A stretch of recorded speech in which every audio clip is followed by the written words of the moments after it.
ബംഗാളിലെ ഏറ്റവും പ്രശസ്തരായ സാമൂഹിക പരിഷ്കർത്താക്കളിൽ ഒരാളായിരുന്നു ഈശ്വർചന്ദ്ര വിദ്യാസാഗർ. നിങ്ങൾ കേട്ടിട്ടുണ്ടാവും. പ്രത്യേകിച്ച് സോഷ്യലൈസും ഹിസ്റ്ററിയും ഒക്കെ പഠിച്ചിട്ടുള്ള ആളുകൾക്കൊക്കെ ഇദ്ദേഹത്തെക്കുറിച്ച് അറിയാം. ഇദ്ദേഹം വളരെ പ്രശസ്തനായ അധ്യാപകനായിരുന്നു, സോഷ്യൽ റിഫോമറായിരുന്നു.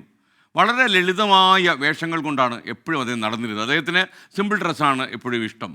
ഒരിക്കൽ ഒരു വലിയ സമ്പന്ന വ്യക്തിയുടെ ക്ഷണപ്രകാരം അദ്ദേഹം ഒരു സൽക്കാരത്തിന് പോയി. വേഷവും അദ്ദേഹത്തിൻ്റെ നടന്നുള്ള വരവും ഒക്കെ കണ്ടപ്പോൾ വല്ല ഭിക്ഷക്കാരുമായിരിക്കും എന്ന് കരുതി കാവൽക്കാർ അദ്ദേഹത്തെ, ഈ വിദ്യാസാഗറിനെ അകത്തോട്ട് കയറ്റിവിട്ടില്ല. ഈശ്വർചന്ദ്ര വിദ്യാസാഗർ കുറച്ച് നേരം അവിടെ നിന്നു. അപ്പോൾ വേഷമൊക്കെ നോക്കിയപ്പോൾ ഭിക്ഷക്കാരൻ്റെ ലുക്ക്, അകത്തോട്ട് സെക്യൂരിറ്റി ഒരു രീതിയിലും വിട്ടില്ല. സാധാരണ സംഭവിക്കാൻ സാധ്യതയുള്ളൊരു കാര്യമാണ്. ആരോടൊന്നും പറഞ്ഞില്ല, ഒരു പരിഭവം പറയാതെ ഈ ഈശ്വർചന്ദ്ര വിദ്യാസാഗർ മടങ്ങിപ്പോയി. വിദ്യാസാഗറിനെ കുറച്ച് നേരമായിട്ടും കാണാൻ ഈ പ്രഭു, ഈ കൊടീശ്വരൻ വല്ലാതെ ആകുലചിത്തനായി, സങ്കടമായി. ഇയാളെ കാണുന്നില്ലല്ലോ. കാര്യമറിഞ്ഞ് അദ്ദേഹം വിദ്യാസാഗറിനായിട്ട് കുറച്ച് പുതിയ വസ്ത്രങ്ങൾ കൊടുത്തയച്ചു. ഈ വസ്ത്രമാണല്ലോ പ്രശ്നം എന്ന് കരുതിയാണ് അദ്ദേഹത്തിന് കൊടുത്തയച്ചു. മാത്രമല്ല വരാനൊരു കുതിരവണ്ടിയും ഏർപ്പാടാക്കി കൊടുത്തു. നല്ല വില കൂടിയ വേഷങ്ങൾ ധരിച്ച് അങ്ങനെ വിദ്യാസാഗർ വിരുന്നിനെത്തി.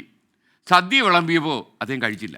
അദ്ദേഹം പറഞ്ഞു, താനല്ല, തൻ്റെ വസ്ത്രമാണ് ഭക്ഷണം കഴിക്കേണ്ടത്. അദ്ദേഹം ഉറക്കെ വിളിച്ചു പറഞ്ഞുകൊണ്ടേയിരുന്നു. തനിക്കല്ല, തൻ്റെ വസ്ത്രത്തിനാണ് സൽക്കാരത്തിലേക്ക് പ്രവേശനം ലഭിച്ചതെന്നായിരുന്നു അദ്ദേഹത്തിൻ്റെ വ്യംഗ്യം. കാരണം നേരത്തെ അദ്ദേഹം കീറിയ ഉടുപ്പും ചെറിയ വേഷമൊക്കെ ഇട്ട് വന്നപ്പോൾ ഈ സെക്യൂരിറ്റിക്കാർ അകത്ത് വിട്ടില്ലല്ലോ.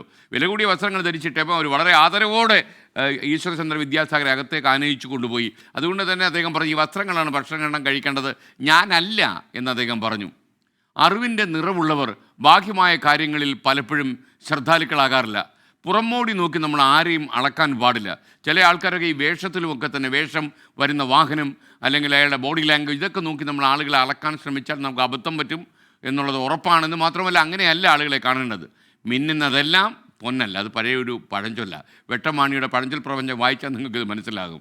മിന്നുന്നത് പൊന്നല്ല എന്ന് മാത്രവുമല്ല, ആളുകളെ വേഷത്തിൻ്റെയും അതുപോലെ തന്നെ ബോഡി ലാംഗ്വേജിൻ്റെയൊക്കെ പേരിൽ പരിഹസിക്കുന്നതിനും ആക്ഷേപിക്കുന്നതിനും തുല്യമാകും. അത് വെച്ചുള്ള മാനദണ്ഡങ്ങളിൽ അവർ സ്വീകരിക്കാൻ ശ്രമിച്ചാൽ. ഇതാണ് ബംഗാളിലെ സോഷ്യൽ റിഫോമറായ അധ്യാപകനായ ഈശ്വർചന്ദ്ര വിദ്യാസാഗർ നമ്മോട് വിളിച്ചു പറയുന്നത്.